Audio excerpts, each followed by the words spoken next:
초록어린이재단에 매달 100만 원을 후원하게 되었습니다. 이 모든 게 구독자, 시청자 여러분 덕분입니다. 구독과 좋아요 감사합니다.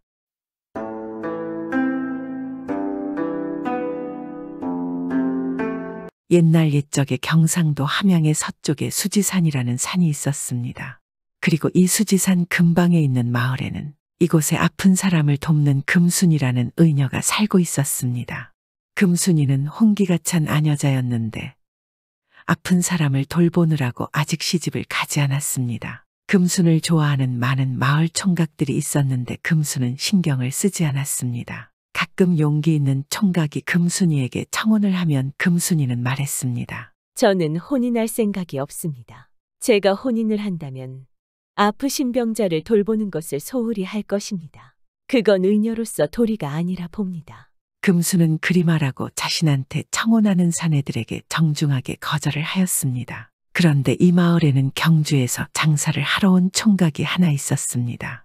마을 사람들은 이 총각을 돌쇠라고 불렀습니다. 돌쇠는 키도 훤칠하니 크고 외모도 아주 수려했습니다. 성심 또한 착하며 마을 어떤 사내들보다 부지런하여 마을 사람들은 모두 좋아했습니다. 돌쇠가 지나가면 마을 여인들이 얼굴을 붉히고 환호성을 내지를 정도였습니다. 어머 저기 돌쇠가 온다. 돌쇠는 세상에 어쩜 저리 외모가 수려할까. 그거 알아. 지난번에 돌쇠가 불쌍한 노인분을 돕는 것을 내가 봤어. 아유 우리 돌쇠가 얼굴값을 하는구만. 얼굴이 마음 따라 생긴 것이지.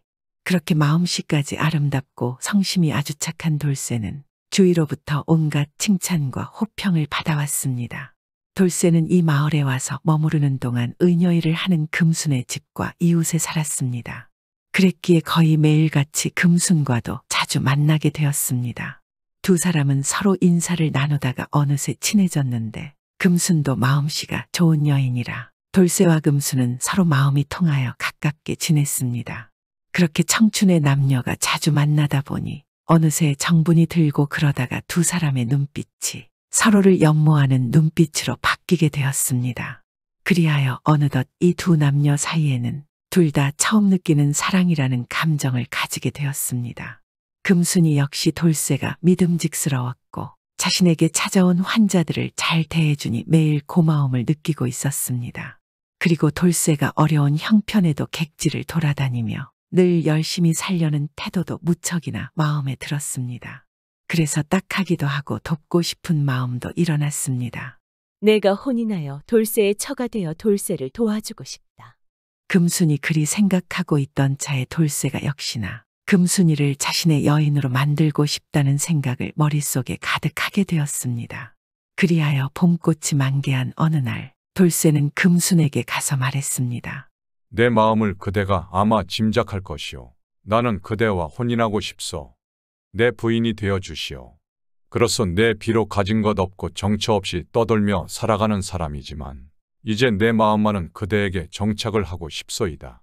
그 말을 들은 금순이는 내심 너무 좋았지만 돌쇠에게 조심스럽게 말했습니다. 내 돌쇠님이 내 서방님이 된다고 생각하면 너무 좋습니다. 그러나 한 가지 걸리는 게 있습니다. 그것이 무엇이오? 말해보시오. 어떠한 것도 나는 개의치 않소. 당신이 나와 혼인만 해준다면 말이오. 그러자 금순은 한번 한숨을 쉬며 말했습니다. 저는 아픈 병자를 치료하는 의녀입니다. 제가 혼인을 하고 당신의 내조만 한다면 이 마을의 아픈 병자를 돌볼 수 없습니다.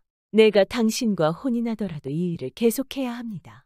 그러면 당신에게 다른 안악들처럼 뒷바라지를 잘하지 못하고 소홀히 할 수 있습니다. 힘들게 장사를 마치고 오면 아내의 보살핌이 중요할 텐데 당신에게 그리 못할 것입니다. 그러자 돌쇠가 웃으며 말하는 것입니다. 내 청혼할 때부터 그것은 짐작하고 있었소이다. 당신에게 의녀의 일은 무엇보다 중요하지 않소. 그리고 내 당신에게 반한 것도 당신의 그런 마음이었소. 내 혼인하더라도 내가 당신의 일을 돌볼 테니깐 마음 편히 일에 신경 쓰시오. 그 말을 들은 금순이는 잠깐 불안했던 눈빛을 거두고 너무 좋아하는 것입니다. 돌쇠님 너무 고맙습니다. 저도 돌쇠님에게 좋은 색시가 될게요. 그리고 제가 옆에서 잘 내조할게요. 그렇게 서로의 마음을 확인한 두 사람은 이웃들의 축하 속에서 간단한 절차를 밟아 신혼살림을 차리게 되었습니다. 돌쇠를 속으로 연모하던 마을 처녀들은 차마 겉으로는 내색하지 못하였으나 이 속으로는 아쉬움에 눈물을 흘렸으며 금순이 또한 마을 사내들이 많이들 흠모했기에 다들 보이지 않은 곳에서 가슴을 치며 안타까워하였습니다. 두 사람은 그렇게 누구나 부러워하리만큼 행복한 신혼생활을 하기 시작했습니다. 하지만 너무 행복하면 하늘의 질투를 산다고 했던가 그들의 이러한 행복한 신혼생활에 낭보가 들려왔습니다. 돌쇠의 고향인 경주에 홀로 계신 어머님이 위독하시다는 기별이 온 것이었습니다. 경주까지는 너무나 멀고 위험한 길이었기에 돌쇠는 금순이를 남겨두고 혼자 길을 떠나기로 마음을 먹었습니다. 부인, 내가 어머니를 돌봐드리고 어머니께서 건강이 좋아지시면 곧 돌아올 것이오. 부디 나 없는 동안 잘 지내시오. 서방님 알겠습니다. 제가 같이 가고 싶지만 먼 길에 제가 짐이 될까 두려워 차마 따라가지 못합니다. 서방님 무사히 다녀오세요. 아니요, 당신은 여기서 우리 어머니처럼 아픈 병자를 돌봐주시오. 그 정성으로 우리 어머니가 쾌차할 수 있을 것이오. 그러니 내 걱정은 하지 말고 당신의 일이나 신경 쓰시오. 그렇게 돌쇠가 먼 길을 떠나고 한참의 세월이 흘렀습니다. 그런데 곧 돌아오겠다고 약속을 하고 간 돌쇠가 돌아오지를 않았습니다. 처음에는 금순이는 늘 우리 서방님은 반드시 돌아오실 거야. 어머님이 회복하는데 시간이 오래 걸리는 게 분명해 하며 스스로 마음을 다잡았으나 시일이 갈수록 길어지자 혹시나 돌쇠가 잘못된 것은 아닌가, 아니면 혹시나 돌쇠의 마음이 변한 것은 아닌가 하는 불안과 초조에 사로잡히게 되었습니다. 그리하여 금순이는 하루가 여삼초로 초조하기 시작했습니다. 그리고 그렇게 애가 타게 기다리다 금순이의 몸도 마음도 점차 지쳐서 병들어갔고 금순이는 더 이상 마을 병자를 돌보지 못했습니다. 마음의 병이 너무 깊숙이 파고든 것입니다. 병은 계속해서 깊어지고 심지어는 정신이 나간 사람처럼 헛소리도 하기 시작했습니다. 금순이는 혹시나 돌쇠가 올까봐 매일매일 수지산 꼭대기에 올라 동쪽을 바라보며 멍하니 남편 돌쇠를 기다렸습니다. 그러니 그녀의 몸이 버티어낼 리가 없었습니다. 그런 생활을 수십일을 하니 결국 금수는 기다리다 지쳐서 남편 돌쇠의 이름을 부르며 수지산 꼭대기 언덕에서 애처롭게 목숨을 잃고 말았습니다. 그녀의 안타까운 죽음에 이웃 사람들도 마음 아파하면서 수지산 꼭대기에 금순이 저 세상으로 간 곳에 그녀를 잘 묻어주고 장례를 치러주었습니다. 한편 경주에 가서 어머님의 병이 완쾌되기를 애타게 기다렸지만 이 극진한 병수발에도 돌쇠의 어머니는 끝내 숨을 거두시고 말았습니다. 돌쇠는 어머니를 잃은 슬픔이 하늘을 찔렀지만 더 안타까운 것은 지금 바로 금순이에게 달려갈 수 없는 자신의 처지였습니다. 당장 우리 부인을 만나러 가고 싶은데 내 몸이 어머니를 병간호하느라 많이 상해서 먼 길을 감당할 자신이 없구나. 어찌해야 한다. 오랜 병수발과 어머니를 잃은 충격에 돌쇠는 걷기조차 버거울 정도로 몸이 많이 상한 상태였습니다. 하지만 그럼에도 돌쇠의 금순이를 향한 마음은 너무나 강렬했습니다. 결국 그의 절한 마음은 돌쇠를 움직이게 했고 돌쇠는 쇠약한 몸을 이끌고 부인 금순이를 만나기 위해서 억지로 먼 길을 떠났습니다. 걷다가 힘들면 기어서라도 어떻게든 자신의 몸을 끌고 부인 금순이 기다리는 마을에 겨우겨우 도착한 돌쇠. 하지만 그는 또다시 슬픈 소식을 접하게 되었습니다. 이미 부인인 금순이 자신을 기다리다가 수지산 꼭대기 언덕에서 명을 달리했다는 것이었습니다. 이럴 수가. 당신이 이 세상에 없다니 믿기지가 않소. 정말 미안하오. 내가 그대를 너무나 기다리게 하였구려. 내가 꽃같은 당신에게 못쓸 짓을 했구려. 돌쇠는 부인 금순의 죽음에 너무나 슬프고 마음이 너무나 허탈하였습니다. 마을 사람들이 만들어준 금순의 무덤 곁에서 매일같이 떠날 줄을 모르고 울며 금순을 불렀습니다. 그리고 안 그래도 몸이 안 좋았던 데다가 먼 길을 와서 더 이상 상할 수 없을 만큼 몸과 마음이 안 좋아진 돌쇠는 끝내 금순이의 무덤 곁에서 쓰러지고 더 이상 깨어나지 못했습니다. 그러니 마을 사람들은 돌쇠의 죽음 또한 너무나 슬퍼하고 안타까워하였습니다. 그렇게 마을 사람들은 금순이와 돌쇠 부부의 죽음을 애석해하면서 금순이의 무덤 곁에 돌쇠를 나란히 묻어주었습니다. 그리고 혀를 차며 말했습니다. 아유, 딱해라 딱해, 어찌 저리 서로 사랑을 했을까. 그러게 결국 한자리에서 함께 세상을 떠났구만. 하늘에서는 둘이 만났겠지. 그럼 하늘이 무심하지 않으시면 분명히 둘이 다시 만났을 거야. 그리고 밤하늘을 본 마을 사람들은 놀라며 말했습니다. 저게 하늘에 별 보이나? 여봐, 저기 보라고. 저기 별 2개가 움직이고 있어. 저 별이 돌쇠랑 금순이가 아닐까. 마을 사람들의 눈에는 하늘에 못 보던 2개의 별이 서로를 향해 움직여서 가까워지는 모습이 보였습니다. 결국 하늘에 가서는 다시 만나는 것이야. 아유, 정말 다행이야. 하늘에서라도 저리 만날 수 있으니. 마을 사람들은 2 사람이 하늘에서는 다시 만나 행복하기를 간절히 기도했습니다. 그리하여 먼 옛날에 사람들이 산 언덕에 만든 금순과 돌쇠의 무덤이 지금도 수지산 꼭대기에 나란히 있습니다.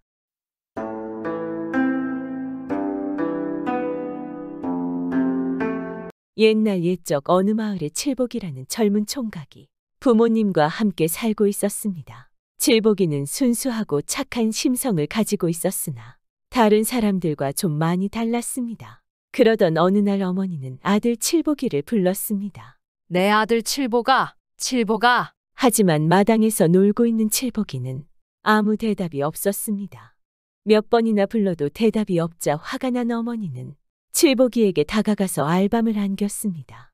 칠복아, 이 애미가 이름을 부르면 냉큼 대답을 해야지. 뭐 하고 있는 것이냐? 왜 대답을 안 하고 있는 것이냐? 어머니, 제 이름을 부르셨나요? 그런데 제 이름이 무엇인가요? 잘 기억이 나질 않네요. 이 바보야, 자기 이름도 잊어버린단 말이냐? 어이구, 이런 바보를 낳은 내가 바보지? 이를 어쩌면 좋을꼬? 이처럼 칠복이는 자기 이름조차도 금방 잊어버리는 바보였던 것이었습니다. 어머니는 너무 슬퍼 부엌으로 들어가 앞치마자락으로 눈물을 닦았습니다. 하나뿐인 아들이 바보여서 칠복이 부모는 늘 걱정이 끊이지 않았습니다. 제 이름이나 나이도 모를 만큼 어리석으니 밖에 나가면 사람들의 웃음거리가 되었습니다. 이런 모습을 본 부모는 얼마나 가슴이 찢어지지 않겠습니까? 어머니는 너무도 답답해서 영감에게 하소연을 하였습니다. 영감, 이를 어쩌면 좋겠어요. 우리 아들 칠복이가 아직도 제 이름을 모르니 앞으로 이 어려운 세상을 살아갈 수나 있겠어요. 여보, 진정하고 우리 좀 기다려봅시다. 나이가 들면 좀 나아지지 않겠어요. 우리 같이 조금만 더 노력을 해봅시다.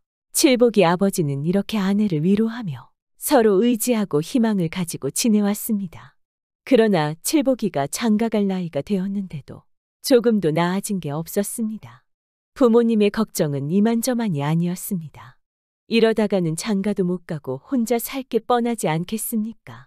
여보, 아무리 바보라도 나이가 들었으니 우리 아들 장가는 보내야 되지 않겠어요.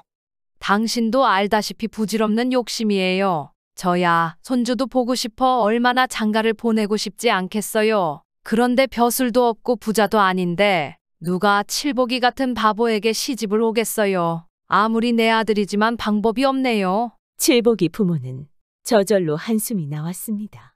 하지만 칠복이는 장가들 운명이 타고난 모양입니다. 우연히 이웃집 아주머니의 중매로 건넌 마을 처녀 꽃분이와 혼인을 하게 된 것이었습니다. 당연히 뛸 듯이 기뻐한 사람은 칠복이가 아니라 부모님이었습니다. 얼마나 그동안 마음고생이 심하지 않았겠습니까? 임자, 하느님이 인연을 맺어주신 것입니다. 혼인을 하면 며느리를 친딸처럼 아껴줍시다. 칠복이의 부모는 바보인 아들 칠복이와 결혼해준 며느리 꽃분이가 귀엽고 대견스러웠습니다. 그리고 며느리 친정 부모가 고맙게 느껴졌습니다.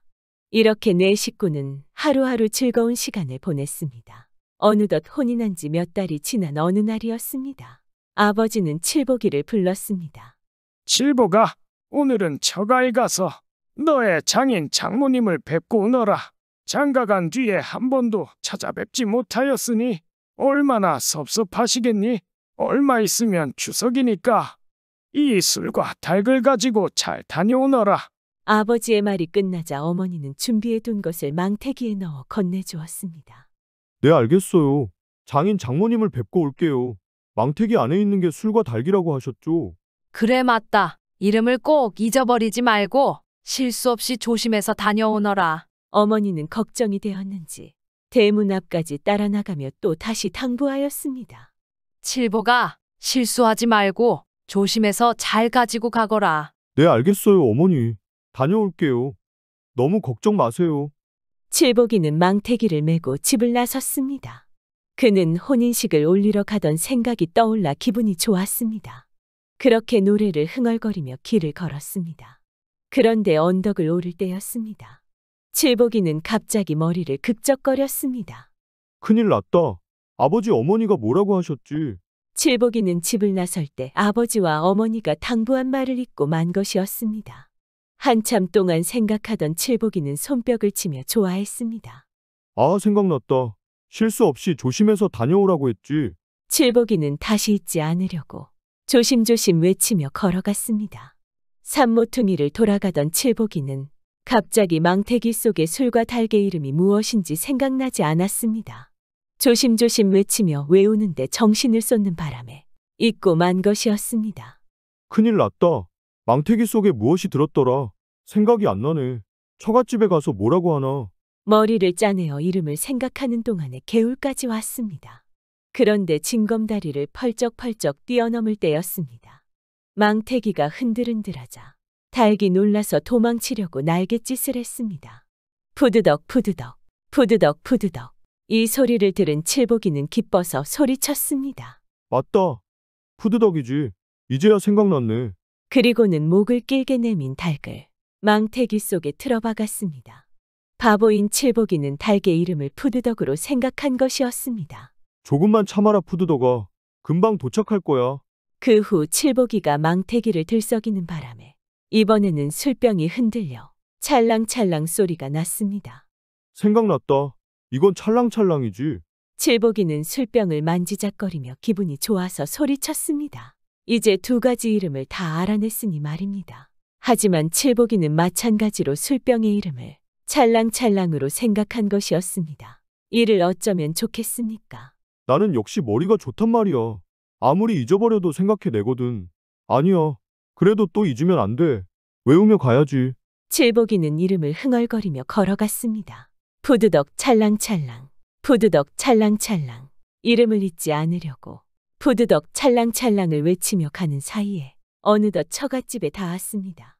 이윽고 대문에 들어서자 장인과 장모가 반갑게 맞아주었습니다. 오늘아 고생이 많았네. 어서 방으로 들어오게. 그러나 칠복이는 들은 채도 하지 않고 장인 장모에게 어깨에 맨 망태기를 보이며 말했습니다. 장인 장모님 잘 보세요. 여기 푸드덕과 찰랑찰랑이 있어요. 다 보셨으면 저는 그만 돌아가겠습니다.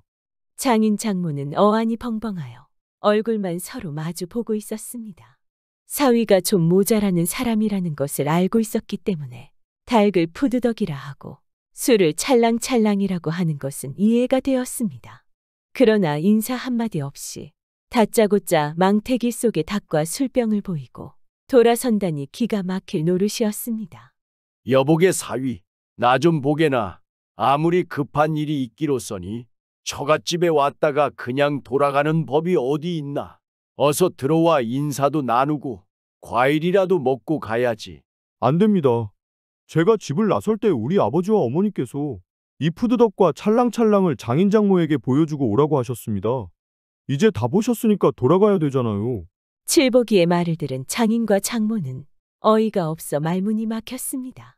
얼마나 황당하지 않겠습니까? 사위가 이렇게 천치 바보인 줄은 몰랐던 것이었습니다. 닭과 술조차 모르는 데다 갑자기 그것만 보여주고 간다고 하는 바보 사위에게 딸을 맡겼으니 어쩌면 좋단 말인가. 장인 장모는 딸 꽃분이의 신세가 가여워 가슴이 미어지는 것 같았습니다. 하지만 미워도 사위인 만큼 이제 와서 어찌하겠습니까? 다시 물을 수도 없고 장인은 사위를 붙잡고 당부하듯이 말했습니다. 여보게 사위, 사람은 서로 만나면 인사를 나누는 법이라네. 하물며 어른을 보고도 인사를 하지 않아서야 되겠나. 내가 가르쳐 줄 테니 그대로 따라 하게나. 장인은 사위 칠복이에게 인사하는 법을 가르쳐 주었지만 칠복이는 들은 채도 하지 않았습니다. 이건 푸드덕이 아니라 닭이라네. 그리고 이건 찰랑찰랑이 아니라 술이고. 장인이 이름을 가르쳐 주었지만 역시 한쪽 귀로 흘려보냈습니다. 장인 장모를 뵙고 오라는 말을 닭과 술을 보이고 오라는 말로 알고 있는 칠복이에게는 다른 말이 전혀 통하지 않았습니다. 그러니 가져간 닭과 술도 장인 장모에게 내줄 리가 없었습니다. 장인 장모는 하는 수 없이 사위 칠복이가 하는 대로 내버려 두기로 했습니다. 하지만 사위를 그냥 돌려보내는 게 몹시 섭섭했습니다. 그래서 장모는 대문을 나서는 사위 손을 꼭 잡았습니다. 여보게, 아무것도 안 먹고 그냥 돌아가면 섭섭하니 이 밤이라도 먹고 가게. 장모가 밤을 내밀자 칠복이는 냉큼 바다 껍질도 벗기지 않고 입에 넣어 꿀꺽 삼켰습니다. 저런 밤 껍질을 벗기지도 않고 먹다니. 장모는 너무나 기가 막혀 돌아가는 칠복이의 뒷모습을 물끄러미 바라보고만 있었습니다. 저런 바보와 사는 내 딸이 잘 살 수 있을까? 이 일을 어떻게 하면 좋단 말이냐? 미안하다 꽃분아. 장인도 한숨을 내쉬었습니다. 하지만 아무것도 모르는 칠복이는 자신의 임무를 완수했다는 생각에 기분이 좋아서 노래를 흥얼거리며 신나게 집을 향해 걸어갔습니다. 아마 집에 가면 심부름을 잘했다고 칭찬해 주시겠지. 난 내 할 일은 다 했으니 말이야. 그러나 칠복이의 이런 생각은 완전히 빗나가고 말았습니다. 당연히 빗나가지 않겠습니까? 망태기를 그대로 메고 들어오는 칠복이를 본 아버지는 화가 머리끝까지 났습니다. 갖다 주라고 한 닭이 망태기 속에서 고개를 들고 멀뚱거리고 있었기 때문입니다. 술병도 그대로 망태기 속에 들어 있었습니다. 이 모습을 본 아버지는 얼마나 황당하지 않을 수 있겠습니까? 이놈아, 왜 닭과 술을 도로 가져왔니? 장인 장모에게 드리라고 했잖아. 왜 이걸 드려요? 그냥 장인 장모에게 보이고만 오라고 하셨잖아요. 저는 시키는 대로 했을 뿐이에요. 이런 바보, 장인 장모를 뵙고 오라고 했지? 누가 보여만 주고 오라고 했단 말이더냐? 아버지가 야단을 쳤으나 칠복이는 고개를 갸웃거리며 도리어 화를 냈습니다. 참 아버지도 엉뚱한 말씀을 하시네요. 뵙거나 보이거나 똑같은 말인데 괜히 그러세요. 칠복이의 말을 들은 아버지와 어머니는 못난 자식과 더 입씨름할 기운도 없었습니다. 어머니는 혹시 며느리가 엿들을까봐 얼른 말을 돌렸습니다. 그래, 처갓집에서는 너에게 무슨 대접을 하더냐? 어머니, 음식 담는 대접 말인가요? 대접은 하나도 안 보이던데요. 이 바보야, 먹으라고 뭘 주었느냐 말이야. 장모님이 뭘 주긴 주셨는데 글쎄 이름이 뭐더라. 칠복이는 장모가 준 밤의 이름이 생각나지 않아 머리를 극적거리다가 문득 이름이 떠올랐습니다. 옳지. 낮이 아니면 밤인데 생각났다. 해가 있었으니 낮일 거예요. 아이고 답답해. 이놈아 먹는 건 낮이 아니라 밤이야. 그걸 모른단 말이냐? 아 맞다. 밤일 거예요. 잠깐 헷갈렸어요. 장모님이 주셔서 그대로 꿀꺽 삼켰거든요. 뭐라고? 그걸 그냥 삼켰다고? 밤을 껍질도 벗기지 않고 그냥 먹었단 말이냐? 내 입에 넣으니까 매끄러워 잘 넘어가던데요. 그런데 껍질은 왜 벗겨요? 으이구 이 바보야. 밤은 껍질을 까서 먹는 거란다. 다음에 또 처갓집에 갔을 때 장모가 그런 걸 주면 삼키지 말고 꼭 껍질을 벗겨서 먹어야 한다. 내 말 이해하겠니? 네 알겠어요 어머니. 그런데 제 이름은 바보가 아니라 칠복이에요. 그래 알았다. 넌 바보가 아니고 칠복이야. 꼭 잊지 말고 있거라. 하고는 혼자 잠시 생각에 잠겼습니다. 이를 어찌하면 좋을꼬? 그래도 지금은 자기 이름이라도 아니 다행이라고 생각을 해야 하나. 잠시 후 우물에 갔던 며느리 꽃분이가 돌아오자 어머니는 급히 방으로 들어갔습니다. 여보, 혹시 며느리가 이번 일을 알면 얼마나 실망할까요? 앞으로 사돈 어른 얼굴을 무슨 낯으로 본단 말인가요? 그래요. 칠복이가 처갓집에 가서 망신당한 것을 생각하면 쥐구멍이라도 들어가고 싶은 심정이라오. 그래서 나도 지금 이 상황을 어떻게 하면 좋을지 고민 중에 있었어. 아버지와 어머니는 의논 끝에 다음날 칠복이를 다시 사돈댁에 보내기로 하였습니다. 지난번의 실수를 사과시키려는 생각이었습니다. 다시는 망신당하지 않도록 인사하는 법에서 음식을 먹을 때 예절에 이르기까지 일일이 가르쳐 주었습니다. 칠복이는 닭과 술병을 넣은 망태기를 어깨에 메고 처갓집에 갔습니다. 장인 장모에게 정중히 인사를 드리고 닭과 술을 내놓았습니다. 장인 장모는 기뻐서 어쩔 줄 몰랐습니다. 이렇게 똑똑한 사람이 지난번에 왜 바보짓을 했을까? 아마 장난을 친 거겠지. 이렇게 생각한 장모는 추석을 지내려고 만들어 놓은 송편을 상에다 차려 놓았습니다. 여보게, 배고플 테니 어서 먹어보게. 칠복이는 실수를 하지 않으려고 조심스럽게 송편을 집어둔 순간 어머니 말이 떠올랐습니다. 장모님이 먹을 것을 주면 그냥 삼키지 말고 꼭 껍질을 벗겨 먹으라고 하셨지. 칠복이는 송편의 껍데기를 다 벗겨내고 속에 넣은 콩과 밥만 입에 넣어 씹어 먹었습니다. 칠복이는 모든 음식을 다 벗겨서 먹어야 된다고 생각한 것이었습니다. 이를 어찌하면 좋겠습니까? 사위 칠복이를 바라보던 장인 장모의 얼굴이 금세 이그러졌습니다. 하지만 흐뭇한 웃음을 지으며 먹고 있던 칠복이는 송편 먹는 모습이 대견스러워 쳐다보는 줄 알고 어깨를 으쓱거리며 생각했습니다. 나는 역시 머리가 좋은가 봐. 어머님의 말씀을 잊지 않고 그대로 잘하거든. 장인 장모님이 얼굴을 찌푸릴 정도로 말이야. 칠복이는 신이 나서 큰 접시에 담긴 송편을 하나씩 까서 눈 깜짝할 사이에 다 먹어치웠습니다. 이제 장인 장모는 칠복이를 더 이상은 사위로 받아들일 수가 없었습니다. 어느 딸 가진 부모가 이 모든 것을 다 이해할 수 있겠습니까? 그래서 꽃분이를 불러 자초지종을 설명하고 헤어지라고 말을 하였습니다. 하지만 꽃분이는 칠복이랑 헤어질 생각이 절대 없었습니다. 아버지, 어머니, 전 절대 칠복서방님과 헤어질 수 없어요. 이렇게 순수하고 착한 사람이 어디 있겠어요. 그리고 저는 부모님께서 말씀하신 부분을 진작에 다 알고 있었어요. 저는 아무 상관없으니 너무 걱정하지 마시고 다시는 이런 말씀 하지 마세요. 꽃분이는 혼인 전부터 칠복이에 대한 모든 것을 다 알고 있었습니다. 하지만 칠복이의 순수하고 착한 모습에 그런 것은 아무런 문제가 되지 않았습니다. 꽃분이의 말을 들은 부모는 어쩔 수 없이 더 이상은 반대하지 않고 칠복이를 사위로 인정하며 받아들이게 되었습니다.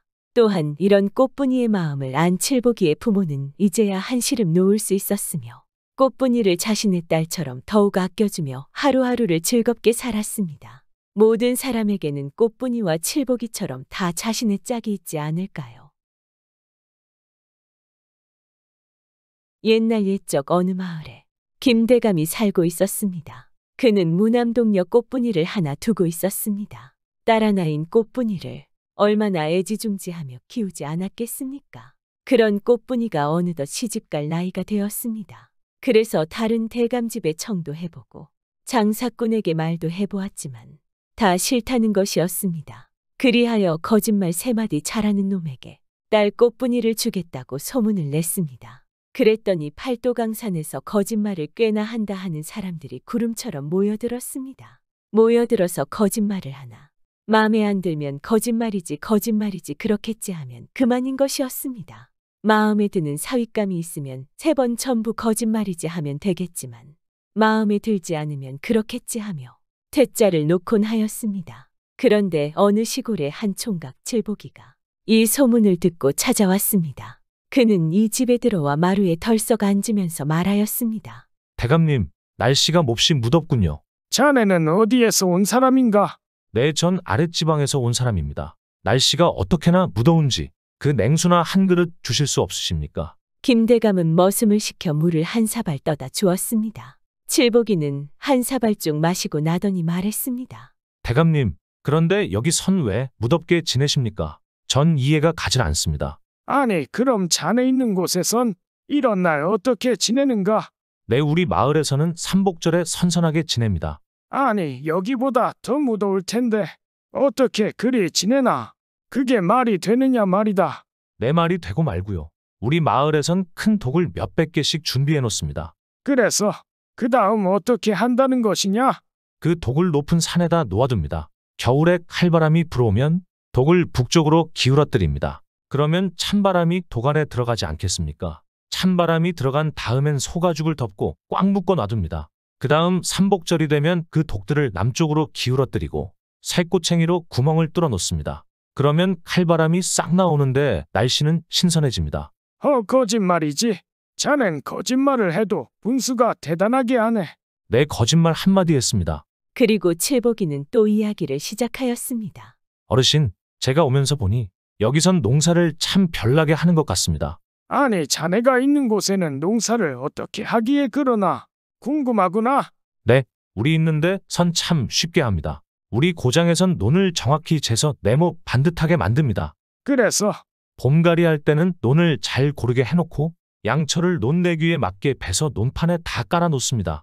그리고 양철에는 송송 구멍을 뚫어 놓습니다. 그리고 벼씨를 양철에다 뿌리고 빗자루로 활을 쓸면 씨는 그 구멍 안으로 다 들어갑니다. 그리하여 씨는 싹터 그 구멍으로 올라옵니다. 그리고 우린 김을 매지 않습니다. 물을 대면 벼는 자라지만 풀은 양철 안에 깔려서 자라지 못합니다. 그래서 계속 말을 해보게. 추수할 때는 양철 내귀를 번쩍 듭니다. 그러면 벼알만 훑어지게 되는데 그것을 마대에 쏟아 넣으면 됩니다. 우린 이렇게 식은 죽 먹기로 농사를 짓습니다. 거짓말이지. 그렇게 농사해서 되겠는가? 내 거짓말 두 마디 했습니다. 그렇게 칠복이는 하룻밤을 묵고 아침에 떠날 채비를 하면서 김영감에게 말했습니다. 어르신, 이 문서를 보십시오. 아니, 문서는 무슨 문서냐? 내 이 집 할아버지 때 일입니다. 이 집 할아버지는 우리 할아버지한테 빚을 만냥 졌습니다. 만냥 빚은 이 문서에 적혀 있습니다. 이 문서를 보십시오. 전 빚 만냥을 받으러 왔습니다. 아, 이놈, 괜찮은 놈이로구나. 거짓말이지 하면 거짓말 세 마디를 하게 되어 딸을 줘야겠고, 그렇겠지 하면 돈 만냥을 내야 할 판이 아닌가. 하며 혼자 속으로 중얼거렸습니다. 한참을 생각한 김영감은 에이, 거짓말을 해도 분수가 있지. 이렇게 하는 법이 어디 있나? 그리하여 할 수 없이 시골의 총각 칠복이에게 딸 꽃분이를 시집 보내게 되었습니다. 현명한 칠복이는 일부러 제일 마지막에 거절할 수 없는 말을 한 것이었습니다. 만약에 거짓말 순서가 바뀌었으면 어떤 결과가 나왔을까요?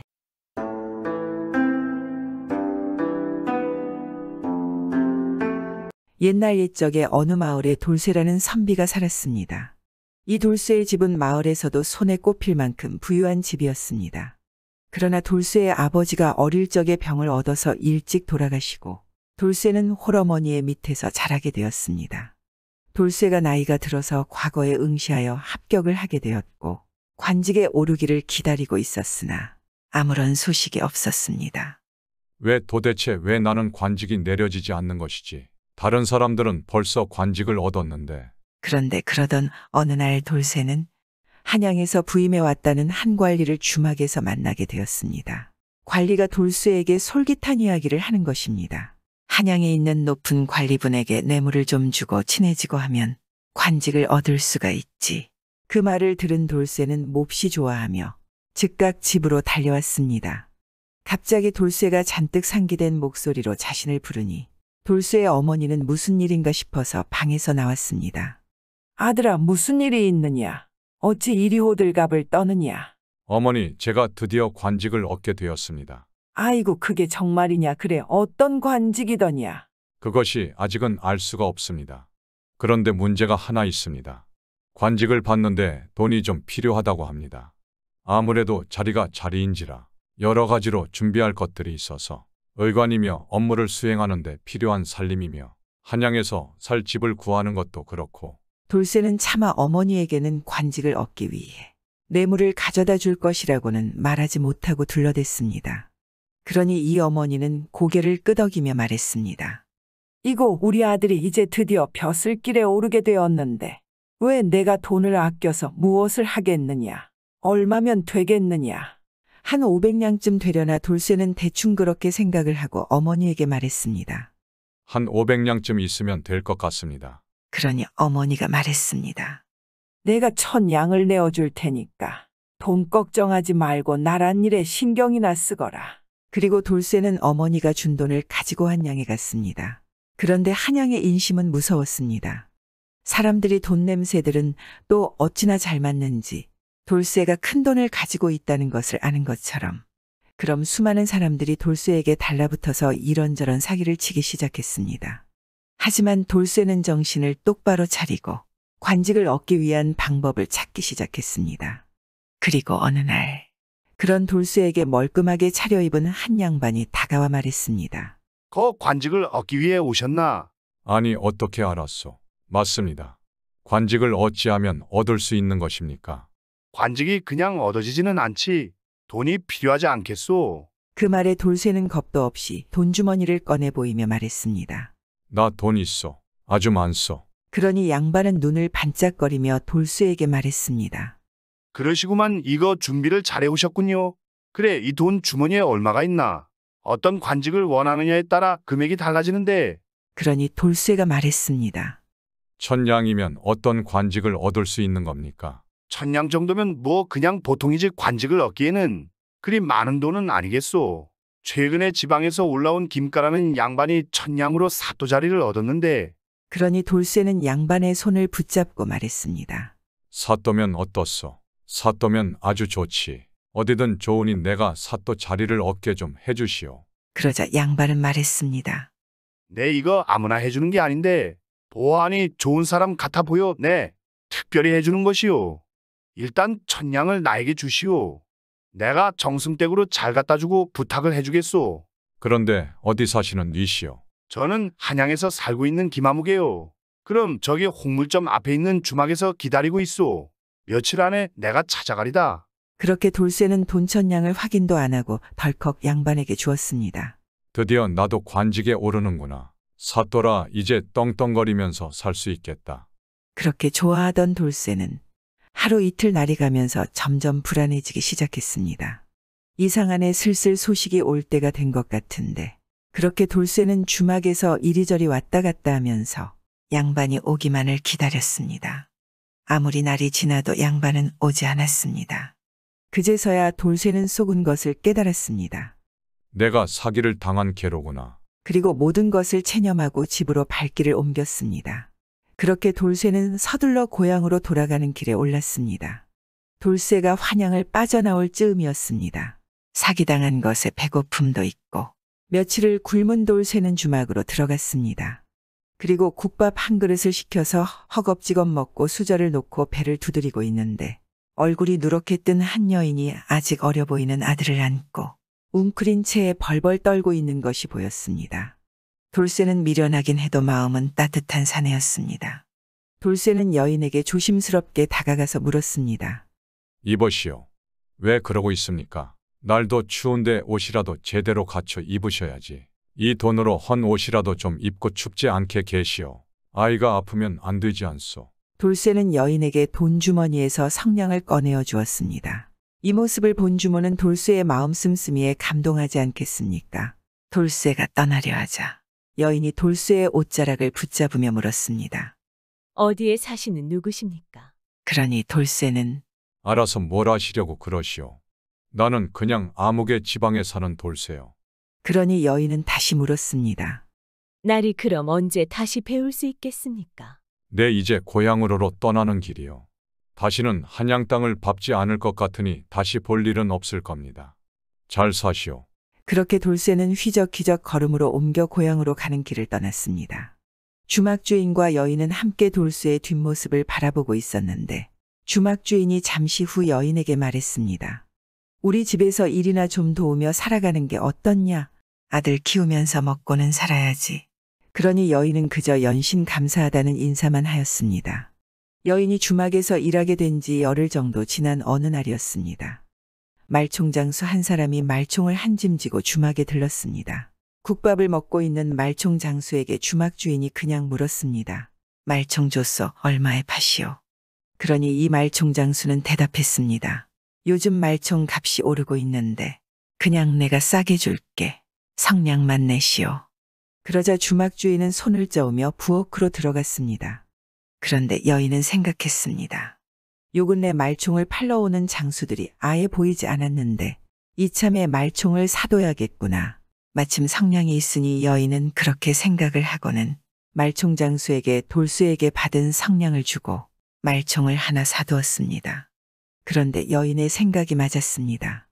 갑자기 말총이 수량이 이상하게 적어져서 말총을 파는 장수가 많지 않았고 많은 사람들이 말총을 구하기 위해 웃돈을 주는 상황이 벌어졌습니다.